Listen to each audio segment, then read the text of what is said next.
and present kind of a basic overview from the point of view of how CLTs have been structured in the United States, um, with the understanding that, we actually borrowed our best ideas from other countries, right? So the people who created the Community Land Trust as it was applied in the United States actually looked to other countries, other examples, other experiments, and took some of the best ideas from other countries. So, Americans always like to brag about, well, we invented this, we invented that. Well, some of our best ideas came from other places, including the Community Land Trust as we structured in the United States. The first modern day community land trust that we point to as the first CLT in the United States was New Communities Incorporated in Southwest Georgia that emerged out of the civil rights struggle in the American South. New Communities, as one of the founders, M. Tamanika Youngblood, explains in this nice little quote, was an effort to take the political and legal struggle of the civil rights movement and take it to the next step, where the focus was on economic independence, economic rights, economic security. At the beginning of this year, we could point to 320 community land trust in the United States, including a couple of key innovations in Puerto Rico. But all these dots represent one community land trust. The red ones happen to be the ones that we surveyed in a report that we produced and published at the end of last year. There are also community land trusts in other countries. We started out with one in the US. There are now as many community land trusts outside the United States as inside the borders of the United States. So here are some of the countries of the global South, but also the model is spreading to the global South, inspired in large measure by the work of the Caño Martin Peña CLT in Puerto Rico. That picture at the bottom of your screen is a peer exchange where folks from Puerto Rico came to Brazil to talk about how the model might be adapted to Brazil. And Tarsila will speak about that. And I believe Tarsila is in that picture at the bottom. You'll see her in the second row in the dress with the vertical stripes. Because there are so many different countries and communities that have adopted the CLT, we've had to come up with a generic definition of the community land trust. And this is the general definition that we employ at the International Center for CLTs. But I want to talk particularly about how we think of the CLT in the United States, with the understanding that every community, every country takes this model, takes the pieces of the model, and adapts it to their own circumstances. So let's start with kind of the first element, ownership. How do we deal with the real estate, kind of the L in CLT?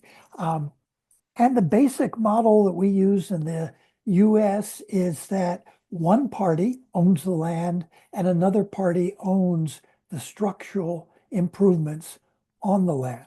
Now, the landowner is an NGO, that's the Community Land Trust.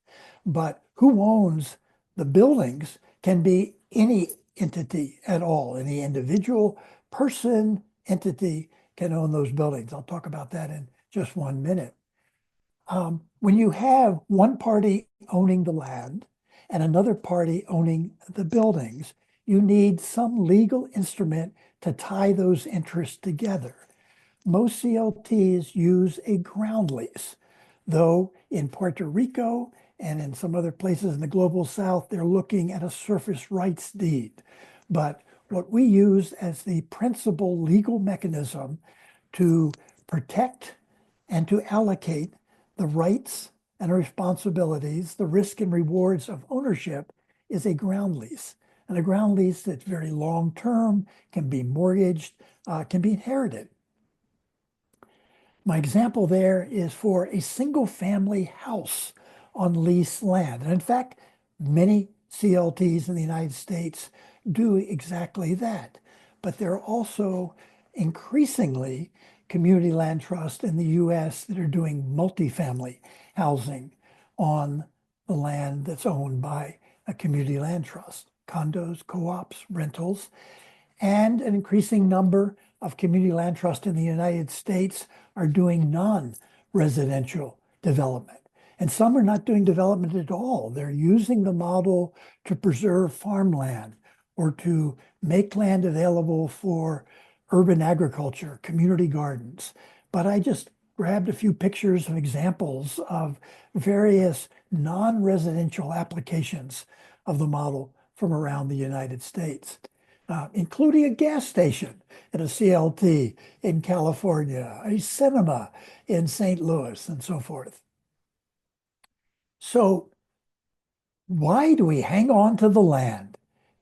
The main reason is that it gives a place-based community, through the vehicle of the community land trust, the ability to decide what happens on that land, how will the land be used, and then to perpetuate that arrangement over many, many years. So in the world of CLTs, equitable development and sustainable development are two sides of the same coin. Who are we serving with the buildings on the land or with the land itself? And how long do we make those gains last?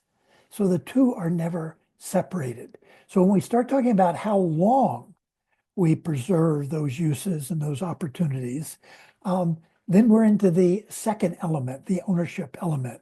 How does the CLT operate?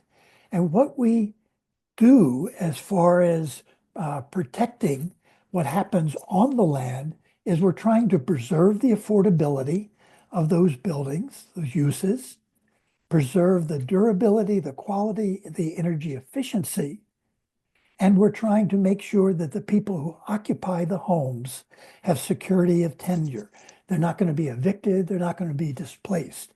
Those three commitments are what we think of in the world of CLTs as the three faces of stewardship. So trust is not the legal structure. Trust is what CLTs do, is how they operate. The shorthand term that sometimes people talk about in the US is a phrase that was coined by one of our colleagues in Albuquerque, New Mexico. We say, well, what does CLT do? What does stewardship mean? And Connie Chavez used to say, well, we are the developer that doesn't go away. Here's how many, maybe even the majority, of community land trusts in the United States structure their governance, the organization's governance.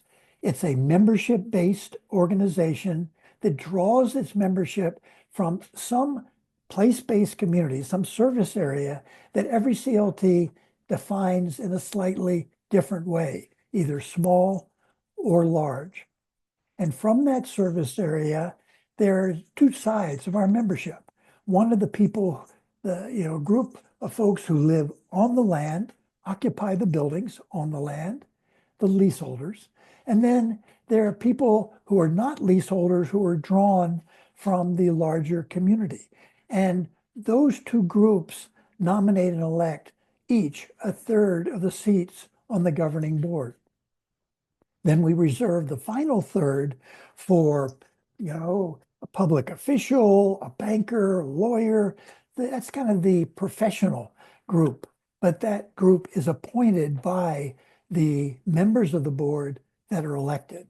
Now, every CLT takes this basic template and reworks these pieces in a slightly different way. So this is kind of the template, this is an example, but it's not a rigid way that every CLT is organized. Most community land trusts in the United States in the early days were started from scratch as brand new NGOs. But increasingly, in recent years, the community land trust model strategy has been grafted onto a pre-existing organization and then is spun off as a separate corporation in later years or is kept as an internal program or subsidiary. So that's pretty much the way we think of community land trust in the United States as what we think of as the classic model. You can take each one of these pieces and talk about them in a different way, craft them in a different way. But the real genius of the model is combining all three of them at the same time. It's that sweet spot in the middle is where the success, the productivity of most CLTs happens. So as you think about starting a community land trust, you can take each one of these elements and work through what I'm calling kind of the key challenges.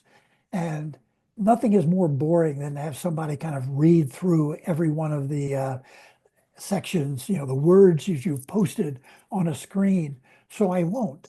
But when it comes to ownership, these are some of the preliminary, the key decisions, the challenges that every new CLT, every startup CLT has to ask itself, problems it has to solve, challenges it has to meet in order to make the community land trust exist and succeed.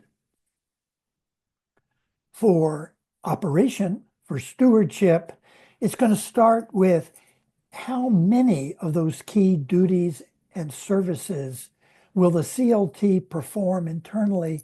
How many might it contract out to other people? And how are you going to cover those costs? How do you keep the buildings in good repair over time? And particularly if your commitment is to energy efficiency, to lowering your carbon footprint, how are you going to maintain that over time?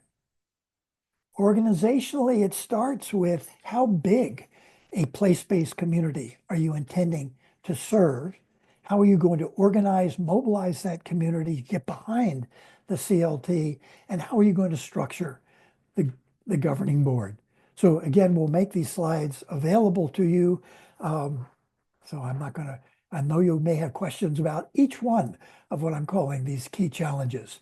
So that's my very quick, in a thumbnail, overview of the community land trust, at least as we think about it in the United States and as most community land trusts in the United States are structured.